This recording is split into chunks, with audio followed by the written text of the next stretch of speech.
All right, guys. Thanks for tuning in to my YouTube channel here. Today's video, I'm going to be telling you guys about some security key issues I've had that is keeping me from starting this 2005 Impala. This is a common problem on like Monte Carlos, Impalas. So, anyways, this is what was happening. My key broke off in the ignition when I was working on this car. Just broke off one day. Luckily, I had a spare key that fit that same ignition, which is this ignition right here. Or it's more like a tumbler for real. The ignition switch is what the tumbler goes in. But anyways, whatever. So I fished the old key out, put the spare key in, and it was locked up. So like you would stick it in like this, and it was just locked up, wasn't moving. I beat around this and kept beating it. Finally, I got it to turn over like this, because it has to be in the run position for you to stick a pick in like this. And you go back here, and there's a square or like a rectangular little spring-loaded pin you push in, and then you pull that out. I'm not gonna do it right now, but it's pretty easy. Like, it took me like 2 minutes to figure out the first time. And it helps if you have a light. Anyways, that comes out. So then I ordered this new tumbler, right? That's why the keys look new. And I got it off. Damn, I don't remember what the website was. It don't matter though. It was like 30 bucks.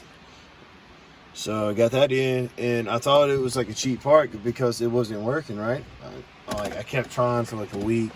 I did the 10-minute thing, you know, where you put it in there, and then you flip it over and wait 10 minutes. That didn't work. That's what ended up working for me, but I did it like 5 times one day. After I had done, like, went through I did find a blown fuse right here. So you know that red color fuse right there that looks different? Just take your cover off or whatever. But check all your fuses with a test light and go through there. And honestly though, I think if I would have just took more time to begin with, like the instructions I got, I left the door open the whole time like this. And then I would just like go like I'm gonna start it. See how it's turning? Well, it won't do that if your security light's flashing, right? So you go all the way over for a second, and I would hold it for like 2 or 3 seconds. It wouldn't start though, right? And then I would turn it back to the run position. Like the next position, counterclockwise. And then I would just let it sit like this.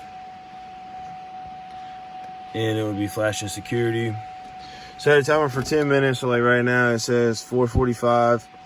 I set a timer for 10 minutes on my phone, but I wouldn't do the procedure again until 4:56. I would always add an extra minute. That way, you know you're getting your 10 minutes in.